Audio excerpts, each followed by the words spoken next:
Louis Vuitton आज दुनिया की सबसे वैल्यूएबल ब्रांड के तौर पर जानी जाती है, जो कि आज अपनी लग्जरी एसेसरीज के लिए दुनिया भर में विख्यात है। आज इस कंपनी की ब्रांड वैल्यू करीब 25 लाख करोड़ रुपए के आसपास है।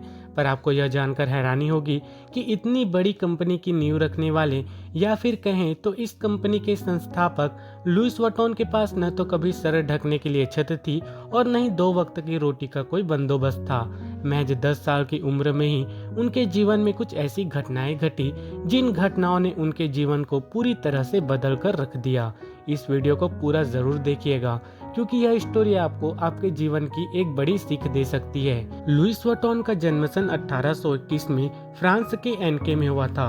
जब वे महज 10 साल के हुए तब एक बड़ी ही गंभीर बीमारी की वजह से उनकी माता का देहांत हो गया। उनकी माता के गुजर जाने के बाद उनके पिता ने भी दूसरी शादी कर ली। पर कहते हैं ना, किस्मत वाले होते हैं वो लोग जिन्हें सौतेली माता से भी सगी माता जैसा प्यार मिलता है। पर लुइस की किस्मत में तो शायद कुछ और ही लिखा था। उनकी सौतेली माँ उन्हें काफी ज्यादा टॉर्चर किया करती थी। गरीबी और सौतेली माँ की प्रताड़ना से परेशान होकर महज 13 साल की उम्र में ही उन्होंने घर छोड़ने का फैसला किया और अपनी एक नई जिंदगी की शुरुआत करने के लिए वे एक नई राह पर निकल पड़े। अब मंजिल और रास्ते दोनों उनके लिए नए थे। लगभग 2 सालों का सफर तय करने के बाद वे फ्रांस से पेरिस पहुंचे।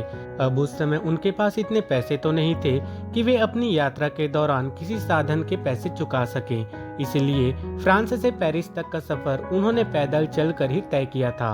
अब पेरिस शहर उनके लिए एक नई जगह थी। यहाँ न तो उनके पास कोई छत थी जहाँ वे अपना सर ढक सके और न ही 2 वक्त की रोटी के लिए पैसे थे। पर इन 2 सालों का सफर उन्हें उनकी जिंदगी का सबसे अच्छा सबक दे गया था। उन्हें इतना तो समझ आ ही चुका था कि अगर उन्हें अपनी इन दोनों जरूरतों को पूरा करना है तो कुछ न कुछ काम तो करना ही पड़ेगा, जिससे कि उन्हें अपनी रोजी रोटी के लिए कुछ पैसे मिल सके। पर शायद उन्हें इस बात की जानकारी बिल्कुल भी नहीं थी कि उनकी इस किस्मत को तो भला कुछ और ही मंजूर था। उस समय लोग जब एक जगह से दूसरी जगह ट्रैवल किया करते थे, तब सफर के दौरान अपना सारा सामान लेकर जाने के लिए वे खास तरह के बॉक्सेस तैयार करवाते थे। और उस समय पर बॉक्स मेकर और पैकर का काम एक सम्मानजनक पेशा हुआ करता था। लुइस वुइटन ने एक बॉक्स मेकर के पास ही एक सहायक के रूप में काम करना शुरू किया। इस काम में उन्हें सिर्फ इतने ही पैसे मिल पाते थे जिनमें वे अपनी छोटी छोटी जरूरतों को ही पूरा कर सके। कई सालों तक एक सहायक के रूप में काम करते करते वे बॉक्स मेकिंग के काम की सारी बारीकियों को समझ चुके थे। इसलिए उन्होंने भी कुछ समय के बाद एक बॉक्स मेकर के तौर पर एक नए काम की शुरुआत की। उनके द्वारा तैयार किए जाने वाले बॉक्सेस लोगों द्वारा काफी पसंद किए जाने लगे थे और बहुत कम समय में ही उनके द्वारा तैयार किए गए बॉक्सेस की सेलिंग तेजी से बढ़ने लगी थी।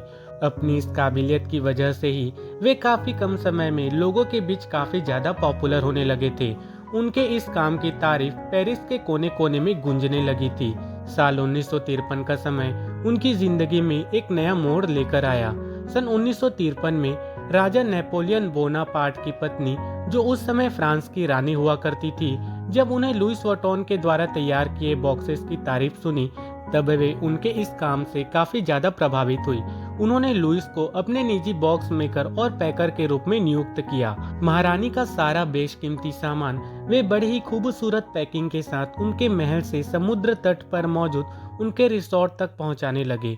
उनके इस काम के साथ साथ ही धीरे धीरे उनकी मुलाकात नए नए कस्टमर के साथ होने लगी थी और उनका यह काम धीरे धीरे नई ऊंचाइयों को छूने लगा था। लगातार मिल रही सफलता की वजह से लुइस वुइटन ने खुद की ही एक कंपनी की शुरुआत की और यहीं से ही एक लग्जरी ब्रांड लुइस वुइटन के सफर की शुरुआत हुई। बहुत ही कम समय में उन्होंने आसमानों की उन ऊंचाइयों को छू लिया था जहां पर पहुंचने में लोगों को पूरी उम्र लग जाती है। कुछ समय तक सब कुछ बिल्कुल ठीक चल रहा था, पर कहते हैं ना कि अच्छा समय कभी के लिए ज्यादा देर तक रुकता नहीं है। एक समय के बाद अच्छे दिन भी बदल जाते हैं। लुइस वुइटन की जिंदगी में भी ऐसे कई उतार चढ़ाव आए और एक दौर ऐसा भी आया जब उनके इस कंपनी की सेलिंग बड़ी तेजी से गिरने लगी थी। ऐसा लगने लगा था मानो जैसे अब लुइस वुइटन का सफर यहीं खत्म होने वाला है। एक झटके में ही सब कुछ बर्बाद होने लगा था।